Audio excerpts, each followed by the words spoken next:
بنگال والوں اگر برا نہیں مانے تو ایک بات آپ کروں ہاتھ جوڑ کے، مسجدوں کے 2-2 کروڑ کے مینار بنانے کی بجائے کوشش کرو کہ وہ 2-2 کروڑ غریبوں پہ خرچ کرو اور ان کو مضبوط کرو۔ اگر ہماری قوم 10 سال میں مضبوط ہو گئی تو 2 نہیں بلکہ 10 کروڑ کے مینار ہم بنا سکیں گے۔ اس لیے میری گزارش ہے جلسوں کے خرچے بھی کم کرو، شادیوں کے خرچے بھی کم کرو، اور سب خرچے کم کر کے اپنی قوم کو مضبوط کرو۔ حضور علیہ السلام اسی لیے تشریف لائے تھے۔ تو دیندار بنو، مالدار بنو، اور نمبر 3 ایجوکیشن پہ بہت محنت کرو۔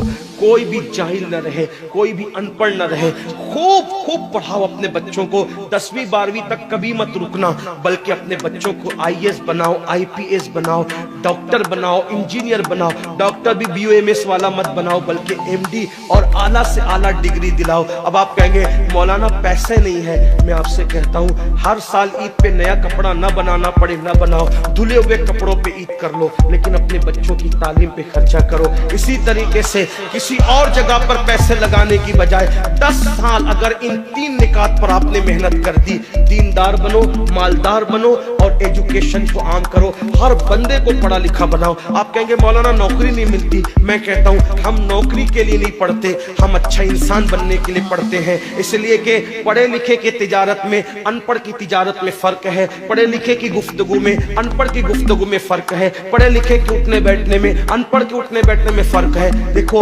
آپ یہ نہیں کہتا ہوں کہ آپ سب ان پڑھو، لیکن ایک بات آپ سے کہتا ہوں محفل میں پڑھے لکھوں کا انداز اور ہوتا ہے، ان پڑھ لوگوں کا انداز اور ہوتا ہے۔ کھانے میں، پینے میں، اٹھنے میں، بیٹھنے میں تعلیم کو عام کرو، دنیا بھی پڑھاؤ، آخرت بھی پڑھاؤ۔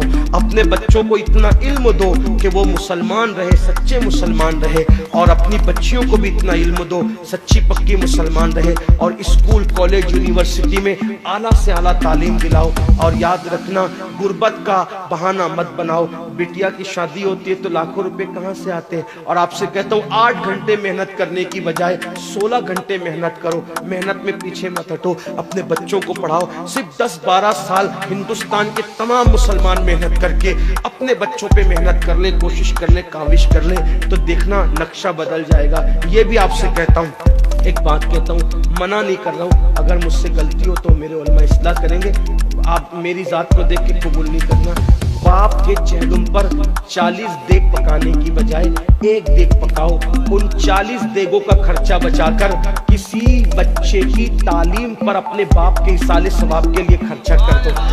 پیر صاحب کے مزار پر 1 لاکھ کی چادر لا کے ڈالنے کی بجائے 100 روپے کی چادر ڈال دو، باقی کے پیسے بچا کر غریبوں کی تعلیم پہ خرچہ کر دو۔ پیر صاحب کے ایصال ثواب کے لیے وہ اس 1 لاکھ کی چادر سے جتنا خوش ہوں گے وہ 100 روپے کی چادر سے بھی اس سے زیادہ خوش ہوں گے، کیونکہ آپ نے کسی کو اٹھا دیا، کسی کو آپ نے ترقی پہ لے گئے۔ ایک بات کہتا ہوں، میرا پیر جنتی ہے تو میرے پیر کو میری 1 لاکھ کی چادر سے کیا غرض، اس کو تو جنت میں اس سے بہتر لباس مل چکا ہے، اس کو تو 1 لاکھ کا اس سے بہتر لباس مل چکا ہے۔ تو یہ باتیں تلخ لگے معاف کرنا، لیکن آپ سے ایک بات کہتا ہوں، رسومات سے نکلو، حقیقتوں کی طرف آؤ، رسومات سے نکلو، سچائیوں کی طرف آؤ۔ ایک دوسرے کو گرانے کی کوشش مت کرو، ایک دوسرے کو اٹھانے کی کوشش کرو، آپس کے جھگڑے ختم کرو۔ تیرا سلسلہ بڑا، میرا سلسلہ بڑا، تیری برادری بڑی، میری برادری بڑی، تیرا پیر بڑا، میرا پیر بڑا۔